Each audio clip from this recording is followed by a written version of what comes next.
En 2000, un scientifique américain travaillant pour l'armée ordonne à son assistant coréen de déverser près de 200 bouteilles de produits chimiques toxiques dans les égouts, sans se soucier des conséquences pour la rivière locale. Les années passent, et les gens remarquent des choses étranges dans l'eau. Deux pêcheurs ramassent un poisson dans une tasse et constatent qu'il n'a rien de normal, comme si la créature avait muté. Quand l'un d'eux tente de le toucher, la créature réagit, fait tomber la tasse et s'enfuit rapidement à la nage. En 2006, sur un pont, un homme d'affaires envisage de se supprimer et aperçoit une ombre massive bouger sous l'eau avant de sauter. Un après-midi près de la rivière, Gang-do s'endort dans la petite échoppe de snack de son père.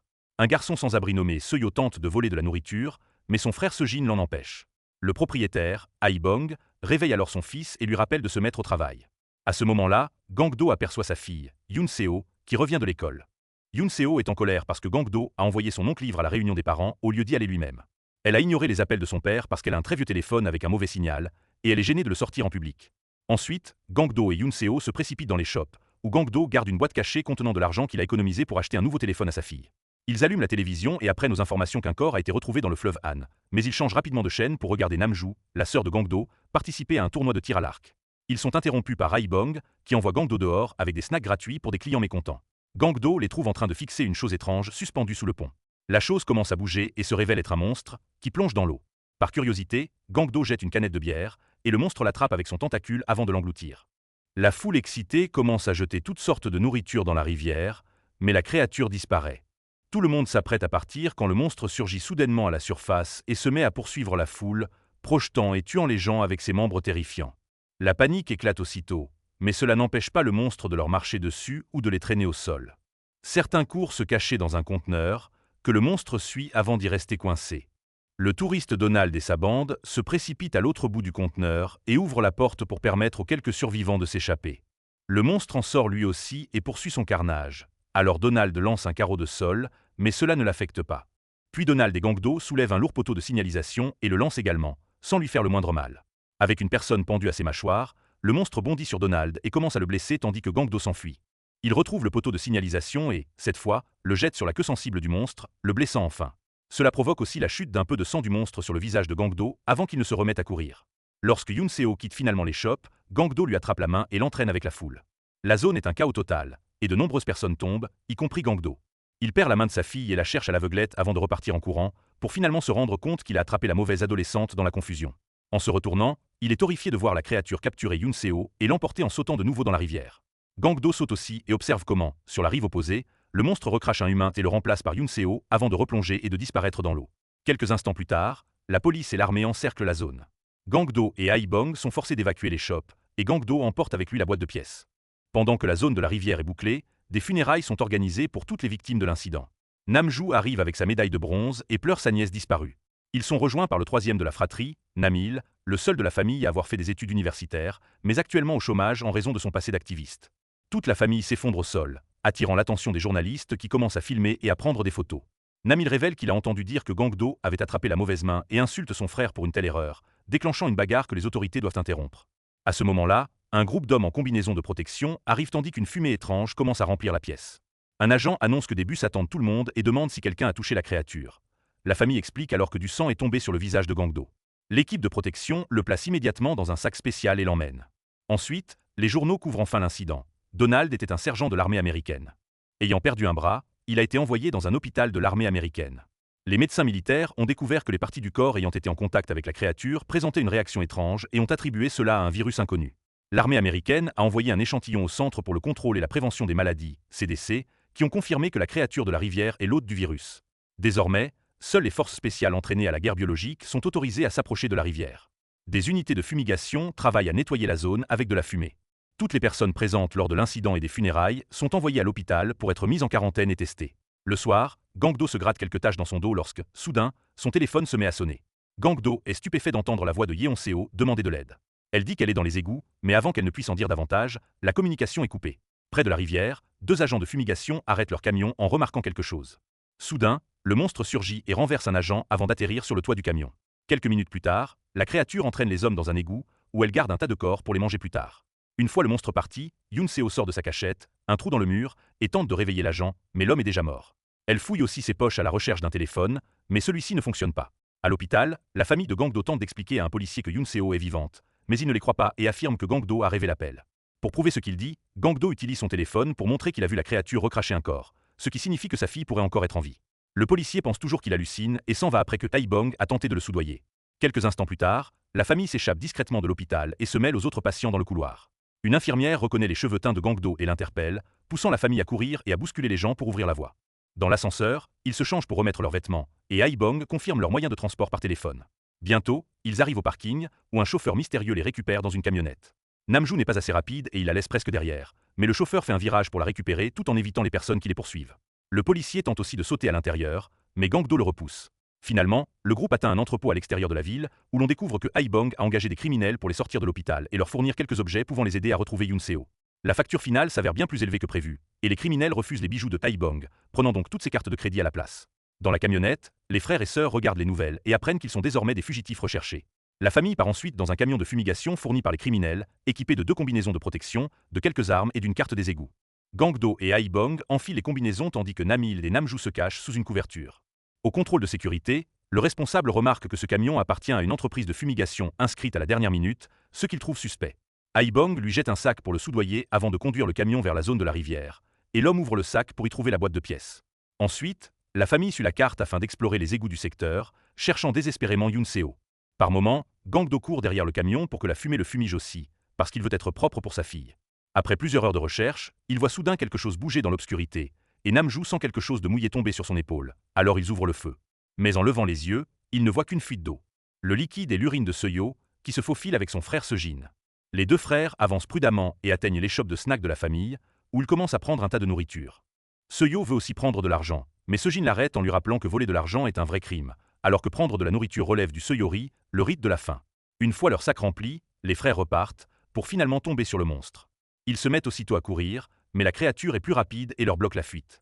Quelques instants plus tard, la famille arrive à l'échoppe et partage un dîner chaleureux en faisant semblant que Yunseo est avec eux pour garder espoir. Pendant ce temps, la vraie Yunseo tente de recueillir de l'eau qui tombe d'une fuite. Quand elle entend le monstre, elle fait semblant d'être inconsciente et l'observe déposer les frères avant de repartir. Yunseo vérifie leur état et découvre que Saejin est mort, mais que Saeyo est toujours en vie, alors elle le protège du regard de la créature. De retour auprès de la famille, Namju et Namil insultent Gangdo parce qu'il s'est rendormi. Taibong déteste entendre cela et raconte ce qui est arrivé à Gangdo, qui était intelligent lorsqu'il était enfant. Quand il était plus jeune, Taibong n'était presque jamais à la maison et passait ses nuits dehors. Gangdo allait dans les fermes voisines pour prendre de la nourriture du Saori, mais ce n'était pas suffisant pour qu'il se développe correctement. C'est pour cela qu'il est devenu lent d'esprit et que son corps s'endort parfois de façon aléatoire. À ce moment-là, Gangdo se réveille et remarque que le monstre se tient dehors. Taibong ouvre le feu, ce qui met la créature en colère. Elle fonce vers l'échoppe et commence à pousser jusqu'à la renverser. Comme elle est proche, Taibong tire à nouveau et fait tomber le monstre. Ensuite, la famille sort et constate que la bête est toujours vivante. Alors Nami lui tire aussi dessus. Le monstre s'enfuit immédiatement et grimpe sur le pont, où il provoque une série de carambolages. Puis il passe sous le pont, sautant partout tandis que les gars continuent de tirer jusqu'à épuiser leurs balles. Le monstre plonge dans l'eau, et la famille remarque l'arrivée des soldats, alors elle se met à courir. Gangdo dit qu'il lui reste une balle, alors Taibong prend son arme et ordonne à ses enfants de courir vers le camion pendant qu'il s'occupe du monstre. Dès que la bête apparaît, Taibong tente de tirer, seulement pour découvrir que Gangdo s'est trompé dans son compte et qu'il n'y a plus de balles. Le monstre l'assomme immédiatement, puis l'attrape avec son tentacule et le fracasse contre le sol, tuant Taibong sur le coup. Les frères et sœurs pleurent leur père, mais leur chagrin est interrompu par l'arrivée des autorités. Tandis que Namil entraîne Namju, Gangdo décide de se rendre, rongé par la culpabilité. Quelque temps plus tard, les médias annoncent que Donald est mort du virus. Le CDC décide d'utiliser l'agent jaune, un dispositif chimique développé par les États-Unis pour lutter contre les épidémies virales et le terrorisme biologique. La diffusion de ces produits chimiques toxiques est jugée dangereuse par de nombreux citoyens, qui sont prêts à protester contre cette décision. Les médias disent aussi que le virus présente des symptômes similaires à un rhume, alors les passants s'éloignent de toute personne qui éternue ou tousse. Pendant ce temps, Namil rencontre Gros Guevara, un ami de ses jours d'activisme. Guevara fait entrer Namil dans son bureau après les heures de travail, puisqu'il travaille pour une compagnie de téléphone et peut retracer l'appel de Yunseo. Il le retrouve rapidement sur l'ordinateur, mais pour accéder au GPS, ils ont besoin d'un mot de passe. Guevara ne cesse de poser des questions avec suspicion sur Namju, alors Namil explique qu'ils se sont séparés dans les égouts et qu'il ignore où elle est. Comme le mot de passe trouvé sur une note du bureau ne fonctionne pas, Guevara dit qu'il va fouiller le bureau du responsable. Cependant, il fait seulement semblant. Tous ses amis sont cachés à l'intérieur, prêts à capturer Namil pour toucher la récompense. À ce moment-là, Namil trouve une autre note avec un mot de passe, l'entre dans le système et accède enfin à l'emplacement de Yunseo, le pont Wonyo. Après l'avoir marqué sur la carte, il remarque que toutes les personnes sortent du bureau pour l'attraper. Namil met un trombone sur une fiche et l'insère dans la prise, provoquant un court-circuit qui plonge la pièce dans le noir. L'équipe panique et fouille le bureau, mais lorsque les lumières reviennent, Namil s'est déjà enfui. Dans la rue, il entend la police arriver. Alors il n'a d'autre choix que de sauter du pont pour s'échapper. Son corps est très endolori, et il s'évanouit sous le pont après avoir envoyé la position de Yoon Seo par SMS à Namju. Pendant ce temps, Namju continue de chercher Yoon Seo. Elle dort dans les poutres des ponts, se faufile dans l'eau pour rester invisible et prend de la nourriture dans le magasin familial. Elle recharge aussi son téléphone et voit le message de son frère. Namju se précipite immédiatement vers le pont Wonyo tout en appelant la famille pour partager l'information. Malheureusement, le monstre la repère et la frappe avant qu'elle ne puisse tirer son arc, la faisant tomber dans un égout très étroit. Namju perd connaissance, et la bête ne peut pas l'atteindre, alors elle s'en va simplement. Dans le laboratoire, les espoirs de Gangdo se ravivent, et il tente de sortir de la pièce en courant, mais l'équipe médicale le maîtrise immédiatement et lui injecte un sédatif. Cependant, 1 heure passe et il ne s'endort toujours pas, alors les médecins décident de prélever l'échantillon malgré tout. Gangdo hurle de douleur lorsque l'aiguille pénètre sa peau, attirant l'attention d'un médecin américain qui demande aux autres d'arrêter. Avec l'aide d'un ambulancier bilingue, Gangdo explique la situation concernant sa fille et comment personne ne l'a cru. Au début, le médecin américain pose des questions comme s'il s'intéressait vraiment à son cas, mais malheureusement, il ne fait que semblant pour évaluer l'état psychologique de Gangdo. Il conclut que le virus provoque la démence et qu'ils doivent donc prélever un échantillon dans la tête de Gangdo. Le médecin coréen trouve cela excessif, alors l'américain l'emmène à l'écart et lui révèle la vérité. Donald est mort d'un choc pendant l'opération et l'autopsie n'a trouvé aucun virus. Les tests sur les personnes en quarantaine étaient également négatifs, il n'y a donc très probablement pas de virus du tout. L'anglais de Gangdo n'est pas très bon, mais il comprend l'essentiel, pas de virus du tout, et exige une explication. Les médecins l'emmènent aussitôt en salle d'opération, où ils prélèvent un échantillon de son cerveau. Dans les égouts, Yoon Seo prend les vêtements des corps et les noue ensemble, ajoutant une matraque de policier à l'extrémité. Avec l'aide de SAEO, elle lance l'ensemble et parvient à l'accrocher à la grille d'égout, mais elle ne peut plus l'atteindre. À ce moment-là, le monstre revient. Alors les enfants courent se cacher dans le trou et observent la créature recracher un tas d'os humains ainsi qu'une canette de bière. Puis il descend pour dévorer une autre personne, avant d'entendre le duo caché. Il insère sa bouche dans le trou, forçant les enfants à reculer jusqu'à être hors de portée. Après l'opération, Gangdo fait semblant d'être dans un état léthargique. Quand un médecin prélève un échantillon de sang, Gangdo en profite pour la saisir et prendre l'aiguille comme arme. Il menace de pulvériser du sang supposément infecté sur les autres médecins, alors il s'éloigne et le laisse sortir. Le laboratoire est un conteneur situé à l'extérieur de la ville, et un groupe de soldats est justement en train de déjeuner. Utilisant la médecin comme bouclier, Gangdo renverse leur table d'un coup de pied, puis s'enfuit en courant vers une ambulance. Sous le pont, Namil se réveille et découvre qu'il a été sauvé par un clochard. Il demande la direction du pont Wonyo tout en prenant les bouteilles de bière vide de l'homme, offrant de l'argent en échange. Le clochard casse une bouteille sur la tête de Namil, affirmant que l'argent ne peut pas tout acheter, mais il accepte tout de même de le guider. Le duo prend un taxi et, pendant le trajet, ils utilisent les bouteilles vides pour fabriquer des cocktails Molotov. Dans les rues, les gens se rassemblent pour protester contre l'agent jaune, qui sera également libéré au pont Wonyo. De retour auprès de Yoon Seo, elle sort du trou pour découvrir la bête endormie. Elle jette une canette pour s'assurer qu'il ne réagira pas, puis recule et saute sur son grand corps pour atteindre la corde faite de vêtements. Elle parvient à s'y accrocher, mais son soulagement est de courte durée car le monstre utilise son tentacule pour la ramener vers le bas. Il semble toujours endormi, il se peut donc que ce soit seulement son instinct qui réagisse. Alors que Seo mouille son pantalon de peur, Yoon Seo bouge à peine son pied et réveille la créature. Elle bondit aussitôt sur les deux enfants avant qu'ils n'atteignent le trou. Quelques minutes plus tard, Gangdo trouve enfin le bon égout et est dévasté en voyant tous les os. Craignant le pire, il descend la corde de fortune de Yoon Seo et remarque son étiquette de nom accrochée à sa veste. À ce moment-là, le monstre arrive, mais heureusement ne remarque pas Gangdo et continue sa route. Au même moment, Namju se réveille et sort de l'égout pour voir la créature approcher. Elle se prépare à tirer avec son arc, mais est distraite par un Gangdo paniqué. Sur le rivage, une foule immense proteste contre l'agent jaune, portant des chemises réclamant la liberté de Gangdo. Les manifestants sont encerclés par la police et refusent de bouger. Cependant, tout le monde panique en voyant le monstre approcher. Les policiers ouvrent le feu tandis que Gangdo apparaît sur le pont et leur demande d'arrêter à cause du corps de sa fille. Il saute dans l'eau au moment même où un drone diffuse l'agent jaune, couvrant toute la zone d'une fumée toxique qui rend les manifestants très malades. La bête commence également à se sentir mal, et un policier tente de lui tirer dessus, mais Gangdo intervient pour l'en empêcher. Le monstre se tord de douleur au sol, alors Gangdo en profite pour atteindre sa gueule et y trouve une main humaine. Il tire aussitôt et libère les deux enfants, qui sont malheureusement déjà morts.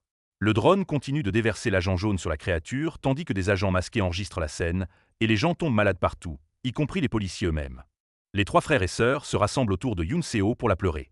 Gangdo finit par craquer et brise un panneau pour utiliser le poteau afin d'attaquer le monstre, le faisant saigner avant d'être repoussé. Puis Namil commence à lancer ses cocktails Molotov, poussant la créature à fuir les flammes. Finalement, la bête se retrouve sous le pont, et le clochard y verse un tas d'essence.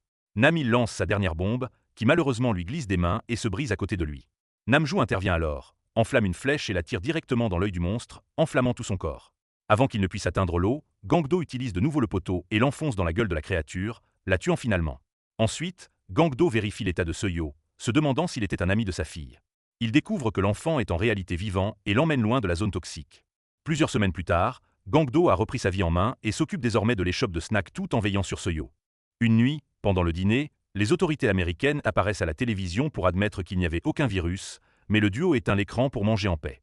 Assurez-vous de vous abonner et d'activer les notifications pour pouvoir regarder plus de vidéos comme celle-ci. Merci d'avoir regardé.